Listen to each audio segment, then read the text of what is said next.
ആശുപത്രി എത്തിക്കുന്ന സമയത്ത് മോൾക്ക് ആദ്യം ഇത്തിരി നെഞ്ചിൽ ചെറിയ ഹാർട്ട് ബീറ്റ് ഉണ്ടായിരുന്നു. പിന്നെ തളർച്ചയുണ്ടായിരുന്നു. പിന്നെ അതിനുശേഷം നമ്മൾ കൊണ്ടുവന്ന യൂറിനലും ബ്ലഡ് ടെസ്റ്റും എടുത്ത് ഇഞ്ചക്ഷൻ എടുത്തപ്പോഴേ നമുക്ക് വേദനയൊന്നുമില്ല. കരയണം, സാധാരണ കുട്ടി ഇഞ്ചക്ഷൻ എടുത്ത് വേദനിക്കുമല്ലോ.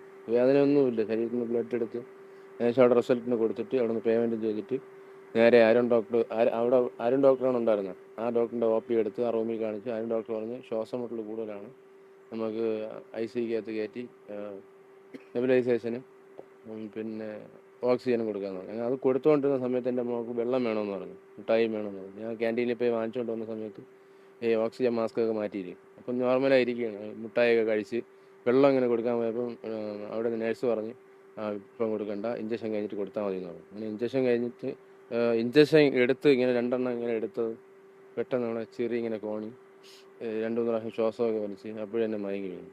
അപ്പോഴെന്നെ തൊട്ടടുത്തുനിന്ന് ഈ അരുൺ വാര്യർ ഡോക്ടറല്ല, വേറൊരു അവിടെ കാഷ്വാലിറ്റി ഡോക്ടർ ഉണ്ടായിരുന്നു. ആ ഡോക്ടർ പെട്ടെന്ന് CPR ഒക്കെ കൊടുത്ത് ഒരു അരമണിക്കൂർ 3/4 മണിക്കൂർ ഒക്കെ നോക്കി ECG ഒക്കെ ഇട്ട്, ഇടയ്ക്ക് നോക്കിയൊക്കെ പണ്ടതാണ്, ECG ഒക്കെ ഇട്ട് നോക്കി. പിന്നെ ഉമ്മ വന്ന് ബഹളം വെച്ചപ്പോൾ ഇവർ കുട്ടിയെ ഒരു 10 മിനിറ്റ് കൂടെ അവിടെ ഇട്ടിരുന്നിട്ട് നേരെ ആംബുലൻസിൽ കയറ്റി. അവർ സ്വയമേ ആംബുലൻസ് കയറ്റി ഇവിടെ കൊണ്ടുവരികയാണ്. ഇവിടെ കൊണ്ടുവന്ന് നമ്മൾ എവിടെ കൊണ്ടുപോകണമെന്ന് ചോദിച്ചപ്പോൾ ഒന്നും പറഞ്ഞില്ല. അങ്ങനെ ഞാനും ഉമ്മയും കൂടെ വണ്ടി കയറിയപ്പോൾ ആംബുലൻസിൽ കയറിയപ്പോൾ അവർ നമ്മളെ ഇറക്കി വിട്ട്. അങ്ങനെ എവിടെ കൊണ്ടുപോകണമെന്ന് ചോദിച്ചപ്പോൾ അവർ നെയ്യാർ മെഡിസിറ്റിയിൽ വന്നാൽ മതി എന്ന് പറഞ്ഞു. അങ്ങനെ പിന്നെ നിർബന്ധിച്ച് എൻ്റെ ഉമ്മയും കൂടെ ആംബുലൻസിൽ കയറ്റി അങ്ങനെയാണ് ഇവിടെ കൊണ്ടുവന്നത്. ഇവിടെ കൊണ്ടുവന്ന് ഒരു അരമണിക്കൂർ ഇവരും ഇതേപോലെ CPR ഒക്കെ കൊടുത്ത് നോക്കി, ECG ഒക്കെ വെച്ച് നോക്കി. എന്നിട്ട് ഒരു റെസ്പോണ്ടുമില്ല. ഒരു 2 മരുന്ന് കൊടുത്തതിന് ശേഷം രണ്ടാമത്തേൽ ഒരു 10 മിനിറ്റോളം ഹാർട്ട് ബീറ്റ് ഉണ്ടായിരുന്നു. അതിനുശേഷം അത് സ്വയമേ പോയി. പിന്നെ ഇതിൻ്റെ ഇടയ്ക്ക് ഡോക്ടർ എന്നെ വിളിച്ചിട്ട് പറഞ്ഞു, ചേട്ടാ ഇവിടെ കൊണ്ടുവന്നപ്പോഴേ മരണപ്പെട്ടാണ് കൊണ്ടുവന്നത്, ആശുപത്രിയിൽ കൊണ്ടുവന്നപ്പോഴേ മരണപ്പെട്ടാണ് കൊണ്ടുവന്നത്. എങ്കിലും അവരുടെ ഭാഗത്ത് നിന്ന് നോക്കാം ഒരു 10 പ്രാവശ്യം മരുന്ന് കൊടുക്കണം. ഒരു കണക്ക് പറഞ്ഞ് എനിക്കറിയത്തില്ല മരുന്നിൻ്റെ പേര്. അതിൽ രണ്ടാമത്തെ കൊടുത്തപ്പോൾ തന്നെ ഇങ്ങനെ 10 മിനിറ്റോളം ഹാർട്ട് ബീറ്റ് ഉണ്ടായിരുന്നു. അതിന് ശേഷം 10 എണ്ണം കൊടുത്തതിന് ശേഷം ഡോക്ടർ പറഞ്ഞു ഇനി കിട്ടത്തില്ല, സ്ഥിരീകരിച്ച് വിട്ടു. ഒരു പ്രശ്നമില്ല. ആക്റ്റീവ് എൻ്റെ അടുത്ത് കളിച്ച് സംശയം. എൻ്റെ അടുത്ത് വെള്ളം വേണമെന്ന് പറഞ്ഞു, മുട്ടായി വേണമെന്ന് പറഞ്ഞു, നല്ലപോലെ സംസാരിച്ചു. അതെന്ന് പറഞ്ഞ് നമ്മൾ ആ കൊണ്ടുവന്നപ്പോൾ ഹാർട്ട് ബീറ്റ് ഉണ്ടെന്ന് ഈ നെബുലൈസേഷൻ എടുത്തതിന് ശേഷം നമുക്ക് ആ ശ്വാസം നേരെയായി, നോർമലായിട്ട് ശ്വസിക്കുകയായിരുന്നു. എന്നിട്ട് ഈ ഇഞ്ചക്ഷൻ എടുത്തതാണ്.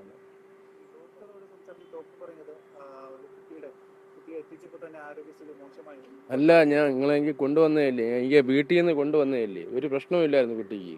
കൊണ്ടുവന്ന് ഈ ആവി എടുത്ത് അത് ഒരു പ്രശ്നവുമില്ല. അവിടെ തൊട്ടടുത്ത് വേറെ പേഷ്യൻസ് ഉണ്ട്. എൻ്റെ വീടിൻ്റെ തൊട്ട് താഴെ ഒരു പേഷ്യൻ്റ് ഉണ്ടല്ലോ, അയാൾ പറയും, അയാൾ കണ്ടുകൊണ്ടിരിക്കുന്നതല്ലേ.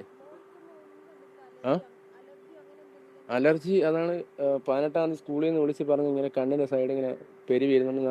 ആരനാണ് ഗവൺമെൻറ് ആശുപത്രി കാണിച്ച് അവർ പറഞ്ഞ് കുറവില്ലെന്നുണ്ടെങ്കിൽ പീഡിയാട്രിഷ്യൻ ഡോക്ടറിനെ കാണിക്കണമെന്ന് പറഞ്ഞാൽ അങ്ങനെ ഇവിടെ കൊണ്ടുവന്നു. 19-ാം തീയതി കൊണ്ടുവന്നപ്പോൾ അന്ന് അയാൾ സത്യനേശൻ ഡോക്ടർ പറഞ്ഞ് ഇത് എന്താണ് കാരണമെന്ന് കണ്ടുപിടിക്കാൻ പറ്റുന്നില്ല, അങ്ങനെ നിങ്ങളൊന്ന് കണ്ണാശുപത്രിയുടെ കാണിക്കണമെന്ന് പറഞ്ഞു. കണ്ണാശുപത്രി കാണിച്ചപ്പോൾ കണ്ണാശുപത്രിയിലൂടെ പറഞ്ഞു നീ വസ്ത്രം ഇടുമ്പോൾ ഉള്ള അലർജിയോ അല്ലെങ്കിൽ ആഹാരം കഴിച്ചിട്ടുള്ള അലർജിയാണ്, വേറെ ഒന്നുമില്ല. ഒരു 2 മാസത്തേക്കുള്ള ഇത് തന്നായിരുന്നു. അത് തന്ന് 21-ാം തീയതി അപ്പോൾ ഈ നല്ല നീരുണ്ടായിരുന്നു, കുറഞ്ഞ് കണ്ണിലെ നീര് കുറഞ്ഞു. അങ്ങനെ 22-ാം തീയതി അപ്പോൾ ഈ സെയിം ചെറുതായിട്ട് ശ്വാസം മുട്ടൽ പോലെ വന്ന് എടുത്തുകൊണ്ട് വന്നതാണ് നോർമലി.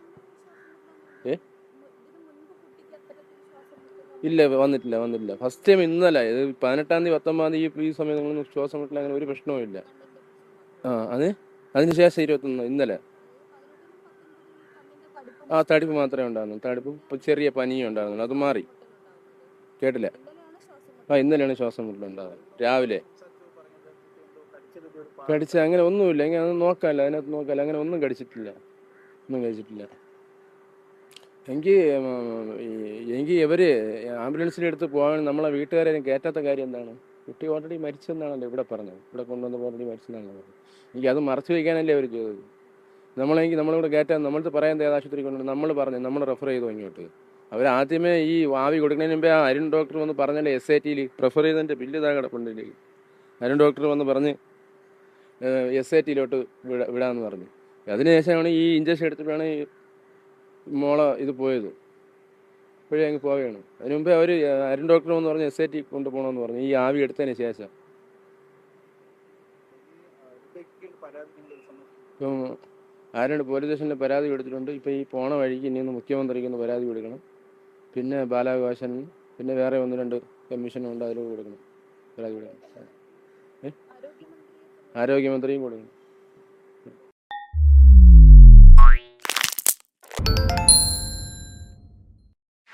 ലോകത്തെവിടെയായാലും ഏത് സമയത്തും 24 വാർത്തകളും ഓഗ്മെന്റഡ് റിയാലിറ്റി പാക്കേജുകളും എക്സ്പ്ലെയിനറുകളും വിശദമായി കാണാൻ ഞങ്ങളുടെ യൂട്യൂബ് ചാനൽ നിങ്ങൾക്ക് സബ്സ്ക്രൈബ് ചെയ്യാം.